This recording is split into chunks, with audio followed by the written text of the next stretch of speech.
ക്യാൻസറിനെ എങ്ങനെ തിരിച്ചറിയാം? ക്യാൻസർ ബാധിച്ച ആളുകൾ ഓരോ വർഷം കഴിയുന്തോറും കൂടിക്കൂടി വരികയാണ്.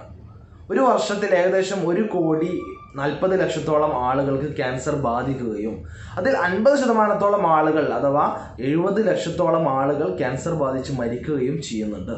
ഇങ്ങനെ 50% മരണസംഖ്യ ഉള്ളത് കൊണ്ടാണ് എല്ലാ ആളുകളും ഇതിനെ വളരെ ഭീതിയോടുകൂടി കാണുന്നത്. എന്തുകൊണ്ടാണ് ക്യാൻസർ ഇത്രയധികം മരണസംഖ്യ കൂടുന്നത് എന്ന് ചോദിച്ചാൽ, ഭൂരിഭാഗം ക്യാൻസർ കേസുകളിലും രോഗികളിലും 3rd സ്റ്റേജ് അല്ലെങ്കിൽ 4th സ്റ്റേജ് ആയിട്ടുള്ള ക്യാൻസറുകളാണ് കണ്ടെത്താൻ കഴിയുന്നത് എന്നുള്ളതാണ്. വളരെ വേഗത്തിൽ തന്നെ 1st സ്റ്റേജിലും 2nd സ്റ്റേജിലൊക്കെ ക്യാൻസറുകൾ കണ്ടെത്തുകയാണെങ്കിൽ അതിനെ കുറച്ചുകൂടെ കൂടുതൽ ചികിത്സിക്കാനും വളരെ പെട്ടെന്ന് ആ രോഗിയെ സേവ് ചെയ്യാനും നമുക്ക് സാധിക്കും.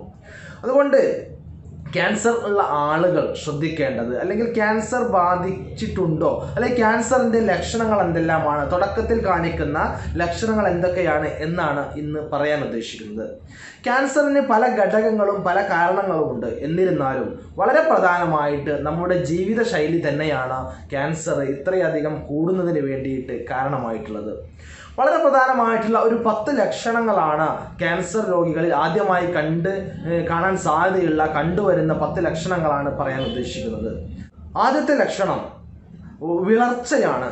ശരീരത്തിലെ ഹീമോഗ്ലോബിൻ്റെ അളവ് നന്നായി കുറയുക. അകാരണമായി മറ്റൊരു കാരണവുമില്ലാതെ പെട്ടെന്നുണ്ടാകുന്ന വിളർച്ച, വളരെയധികം ഹീമോഗ്ലോബിൻ കുറയുകയും ക്ഷീണിക്കുകയും ചെയ്യുന്ന ഒരവസ്ഥ.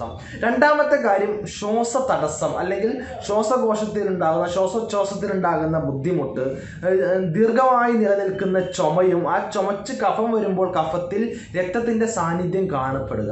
ഇത് എല്ലാം ഈ ഒരു ക്യാൻസറിൻ്റെ ലക്ഷണമാവാൻ സാധ്യതയുണ്ട്. അതുകൊണ്ട് ഡോക്ടറെ കാണിക്കുകയും തുടർ നടപടികൾ സ്വീകരിക്കുകയും ആവശ്യമാണ്.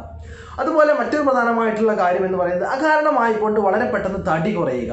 സാധാരണഗതിയിലുള്ള ഒരു മനുഷ്യൻ വളരെ പെട്ടെന്ന് മറ്റൊരു അസുഖങ്ങളോ കാരണമോ ഇല്ലാതെ വളരെ പെട്ടെന്ന് തടി കുറയുക, അത് കാരണം വളരെ ക്ഷീണിച്ച് ഒന്നും ചെയ്യാൻ കഴിയാത്തൊരവസ്ഥയിലേക്ക് അയാൾ മാറുകയാണെങ്കിൽ നമ്മളിത് ക്യാൻസർ ആണോ എന്ന് ഉറപ്പുവരുത്തുന്നതിന് വേണ്ടി ഡോക്ടറെ കാണണം, നിർദ്ദേശങ്ങൾ തേടേണ്ടതുണ്ട്.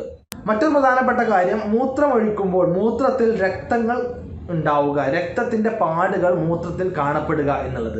അല്ലെങ്കിൽ മൂത്രമൊഴിക്കുമ്പോൾ കൃത്യമായി മൂത്രമൊഴിക്കാൻ കഴിയാതെ മൂത്ര തടസ്സമോ അല്ലെങ്കിൽ മൂത്രം ഉറ്റി വീഴുന്ന അവസ്ഥയോ ഉണ്ടാകുന്നതും അത് സംബന്ധമായിട്ടുള്ള ക്യാൻസർ ഉണ്ടാവാൻ സാധ്യതയുള്ള ഒരു ലക്ഷണങ്ങളിൽ ഒന്നാണ്. അതുപോലെ തന്നെ സ്തനാർബുദം, ബ്രസ്റ്റ് ക്യാൻസർ എന്ന് പറയുന്നത്, അതിലുണ്ടാകുന്നതാണ് സ്തനങ്ങളിൽ ഉണ്ടാകുന്ന മുഴകൾ. വളരെ പെട്ടെന്നോ അല്ലെങ്കിൽ വളരെ ചെറുതോ വലുതോ ആയിട്ടുള്ള മുഴകൾ കാണപ്പെടുക. സ്ത്രീകളാവുമ്പോൾ ഒരു 35 വയസ്സിന് മുകളിലുള്ള സ്ത്രീകളൊക്കെ ഇടയ്ക്കിടയ്ക്ക് സ്വന്തം സ്തനം എക്സാമിൻ ചെയ്യുകയും എവിടെയെങ്കിലും മുഴകളോ തടിപ്പുകളോ പാടുകളോ കാണപ്പെടുന്നുണ്ടെങ്കിൽ അല്ലെങ്കിൽ വേദനയോ മറ്റോ ഉണ്ടെങ്കിൽ ഡോക്ടറെ കാണിക്കുകയും അതില്ല എന്ന് ഉറപ്പുവരുത്തുകയും ചെയ്യേണ്ടത് നിർബന്ധമായിട്ടുള്ള ഒരു കാര്യമാണ്. അതുപോലെ മലദ്വാരത്തിൽ രക്തസ്രാവം ഉണ്ടാവുക, മലബന്ധം ഉണ്ടാവുക, അല്ലെങ്കിൽ കൃത്യമായിട്ട് മലം പോവാതിരിക്കുകയും അവിടെ ബ്ലീഡിങ് ഉണ്ടാവുകയും ചെയ്യുക. അത് തെറ്റിദ്ധാരണ പരമായി അത് ഹെമറോയിഡ്സ് ആണോ പൈൽസ് ആണോ എന്ന് തെറ്റിദ്ധരിക്കപ്പെടുകയും ക്യാൻസർ കണ്ടെത്താൻ വളരെ ലേറ്റ് ആവുകയും ചെയ്യാറുണ്ട്. അതുപോലെ തന്നെ മറ്റൊരു പ്രധാനമായിട്ടുള്ള കാര്യമാണ് പ്രോസ്റ്റേറ്റിൽ ഉണ്ടാകുന്ന മുഴകൾ. പ്രോസ്റ്റേറ്റ് ഗ്രന്ഥി, പുരുഷന്മാരുണ്ടാകുന്ന പ്രോസ്റ്റേറ്റ് ഗ്രന്ഥിയിൽ മുഴകൾ ഉണ്ടാവുക, അത് കാരണം മലബന്ധം ഉണ്ടാവാം, അല്ലെങ്കിൽ മൂത്ര തടസ്സം ഉണ്ടാവാം. അത്തരത്തിലുള്ള ക്യാൻസറുകളും ഉണ്ടാവാൻ സാധ്യതയുണ്ട്. മറ്റൊന്നാണ് ആർത്തവ വിരാമമുള്ള സ്ത്രീകൾക്ക്, അഥവാ ആർത്തവം നിലച്ചുപോയ സ്ത്രീകളിൽ വീണ്ടും ആർത്തവം വരിക. അപ്പോൾ അത് വീണ്ടും ആർത്തവം തന്നെയാണ് വരുന്നത് എന്ന് തെറ്റിദ്ധരിക്കാതെ അത്തരം ഉണ്ടാകുന്ന ബ്ലീഡിങ്ങുകൾ കൺഫേം ചെയ്യുന്നതിന് വേണ്ടി ഡോക്ടറെ കാണിക്കുകയും എന്തെങ്കിലും യൂട്രസ് സംബന്ധമായിട്ടുള്ള ക്യാൻസറുകളോ മറ്റോ സെർവിക്കൽ ക്യാൻസറുകളോ ഉണ്ടോ ഇല്ലയോ എന്ന് കൺഫേം ചെയ്യുകയും അത്യാവശ്യമാണ്. മറ്റൊന്ന്, ശരീരത്തിൽ തൊലിയിൽ കാണപ്പെടുന്ന മറുകുകൾ അഥവാ കാക്കപ്പുള്ളികൾ എന്നൊക്കെ പറയുന്നത് സാധാരണമായി കൊണ്ട് വലിപ്പം കൂടിക്കൂടി വരിക, സാധാരണ ഉള്ള വലിപ്പത്തിൽ അധികമായി വലിപ്പം കൂടിക്കൂടി വരിക, അതിൽ പ്രത്യേകതമായി എന്തെങ്കിലും കാണുക, അങ്ങനെയൊക്കെയാണെങ്കിൽ ഉടനെ ഡോക്ടറെ കാണുകയും അതിൽ എന്തെങ്കിലും ക്യാൻസർ സാധ്യതയുണ്ടോ എന്ന് കണ്ടെത്തുകയും ചെയ്യുക. ഉണ്ടെങ്കിൽ അതിന് ഉടനെ തന്നെ ചികിത്സിക്കുക.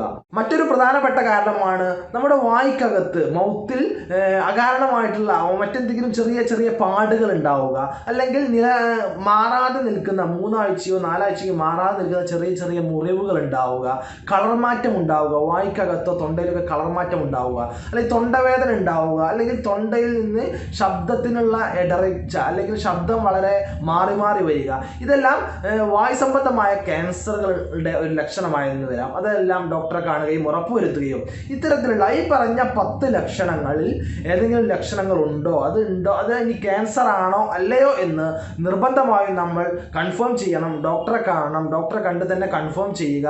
എന്നിട്ട് ഇത് ആവശ്യമാണെങ്കിൽ അതിന് കൃത്യമായിട്ടുള്ള ചികിത്സയും എടുക്കുകയാണെങ്കിൽ ക്യാൻസർ അതിൻ്റെ 3rd സ്റ്റേജിലേക്കും 4th സ്റ്റേജിലേക്കും പോകാതെ നമുക്ക് അതിൻ്റെ 1st സ്റ്റേജിലോ 2nd സ്റ്റേജിലോ തന്നെ അതിനെ പിടിച്ചു നിർത്താനും കൃത്യമായിട്ട് ചികിത്സിച്ച് പൂർണ്ണമായിട്ട് ഭേദമാക്കാനും കഴിയും. അതിനുള്ള ചികിത്സാ രീതികൾ ഇന്ന് ഒരുപാട് നമ്മുടെ നാട്ടിൽ ലഭ്യമാണ്.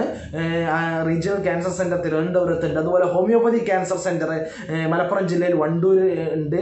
അതുപോലെ അങ്ങനെ പലതരത്തിലുള്ള ക്യാൻസർ സംബന്ധമായ ചികിത്സകൾ ഇന്ന് ലോകത്ത് ലഭ്യമാണ്. ഈ വീഡിയോ ഉപകാരപ്രദമായി എന്ന് തോന്നുകയാണെങ്കിൽ ഇത് നിങ്ങളുടെ ബന്ധുക്കൾക്കും കൂട്ടുകാർക്കും മറ്റു എല്ലാ ആളുകൾക്കും ഷെയർ ചെയ്യുക. മറ്റൊരു വീഡിയോയുമായി നമുക്ക് വീണ്ടും കണ്ടുമുട്ടാം. നന്ദി, നമസ്കാരം.